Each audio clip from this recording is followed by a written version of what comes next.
Hello guys, welcome back to J vlogs. நீங்கள் முடியல என்ன பார்க்க போகிறோன்னு பார்த்தீங்கன்னா, மதுரை ஸ்டைல் மட்டன் குழம்பு எப்படி செய்யறது தான் பார்க்க போகிறோம். வாங்க வீடியோக்குள்ளே போகலாம். வீடியோக்குள்ளே போகிறதுக்கு முன்னாடி நம்ம சேனலை யாராவது சப்ஸ்கிரைப் பண்ணாமல் பார்த்துட்டு இருக்கீங்க அப்படின்னா நம்ம சேனலை சப்ஸ்கிரைப் பண்ணிவிடுங்க. அப்போ தான் நான் போகிற வீடியோஸ் எல்லாம் ரெகுலராக உங்களுக்கு வந்துட்டு இருக்கோம். வாங்க வீடியோக்குள்ளே போகலாம். ஃபஸ்ட் இதுக்கு வந்து நம்ம என்னென்ன தேவையான இன்க்ரீடியன்ஸ் ரெடி பண்ணிக்கலாம். ஃபஸ்ட்டு ஒரு பேஸ்ட் ஒன்று ரெடி பண்ணணும். அதுக்கு பார்த்தீங்கன்னா ஒரு 100 கிராம் முந்திரி அண்டு பெருஞ்சீரகம் ஒரு 2 ஸ்பூன் எடுத்துக்கணும். அப்புறம் தேங்காய், அதில் கொஞ்சம் தண்ணி ஊற்றி அதை நீங்கள் வந்து மிக்ஸி ஜாரில் போட்டு பேஸ்ட்டாக அரைச்சி வச்சுக்கோங்க. ஓகேங்களா? அடுத்தது பார்த்திங்கன்னா மட்டன் வேக வச்சிடலாம். இப்போது மட்டனுக்கு ஒரு குக்கர் எடுத்துக்கோங்க. அதில் மஞ்சத்தூள், முழு மிளகு, பெருஞ்சீரகம், உப்பு, அப்புறம் காரத்தூள் போட்டுக்கோங்க. காரத்தூள் போட்டுட்டு மட்டன் ஆட் பண்ணிக்கோங்க. நான் இதுக்கு பார்த்திங்கன்னா 1 kg மட்டன் தான் எடுத்திருக்கேன். குழம்புக்கு ஏற்ற மாரி பீஸ் கட் பண்ணி வாங்கிக்கோங்க.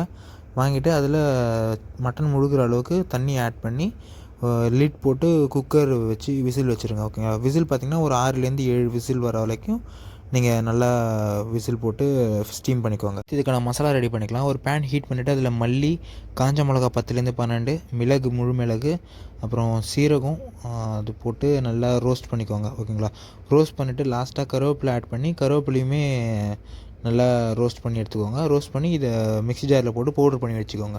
அடுத்து ஒரு பாத்திரத்தை எடுத்துக்கோங்க. அடுப்பு பற்ற வச்சுட்டு அந்த பாத்திரம் ஹீட் ஆன உடனே என்ன பண்ணுங்கள், ஆயில் பண்ணுங்கள். இதெல்லாம் நம்ம இப்போ குழம்பு செய்ய போகிறோம். அதுக்கேற்ற மாதிரி பாத்திரம் எடுத்துக்கோங்க.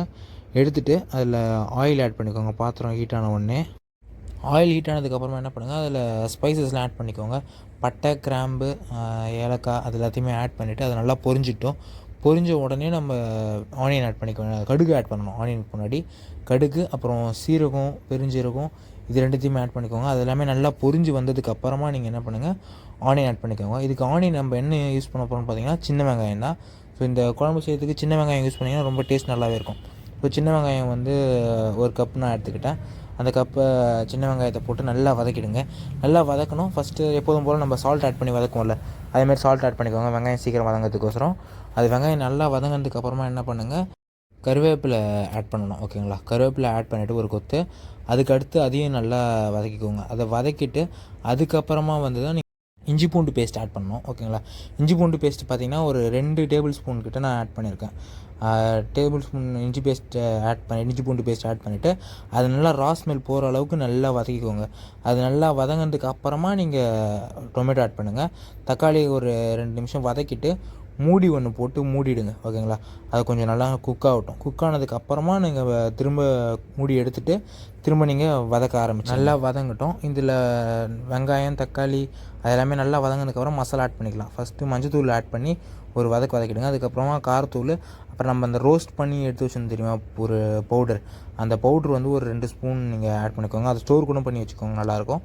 ஒரு 2 ஸ்பூன் அந்த மசாலாவை ஆட் பண்ணிவிட்டு நல்லா பிரட்டி விட்டுருங்க. மசாலா நல்லா நம்ம இது கூட வெங்காயம், தக்காளி கூட நல்லா மிக்ஸ் ஆகட்டும். நல்லா மிக்ஸ் ஆனதுக்கப்புறமா அதுக்கப்புறம் நம்ம வேக வச்ச கறி இருக்குல்ல, அது வேக வச்ச மட்டன் இந்தமாரி கன்சிஸ்டன்சியில் நீங்கள் மட்டனை வந்து ஆட் பண்ணிக்கோங்க. ஓகேங்களா?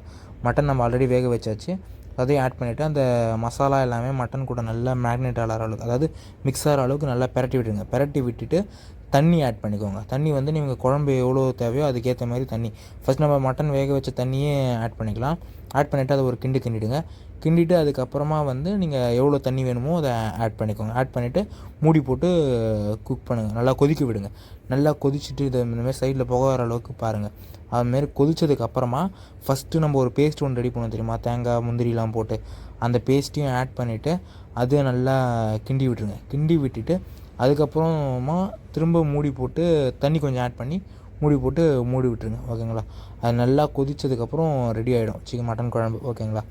அதுக்கப்புறமா வந்து லாஸ்ட்டாக கொத்தமல்லி லைட்டாக போட்டு ஒரு கிண்டிட்டு பார்த்திங்கன்னா மதுரை ஸ்டைல் மட்டன் குழம்பு ரெடி ஆகிடும். ஓகேங்களா? இந்த வீடியோ அவ்வளோதான் கைஸ். இந்த வீடியோவை ரெசிபி வந்து நீங்கள் ட்ரை பண்ணி பார்த்துட்டு எப்படி இருக்குன்னு சொல்லிட்டு கீழே கமெண்ட்டில் சொல்லுங்கள். அண்ட் இது போல் நிறைய ஃபுட் வீடியோஸ், குக்கிங் வீடியோஸ் பார்க்குறதுக்கு நம்ம சேனல் ஜே விலாக்ஸை மறக்காமல் சப்ஸ்கிரைப் பண்ணிவிடுங்க. நாளைக்கு இன்னொரு வீடியோவில் பார்க்குறேன். Until then by.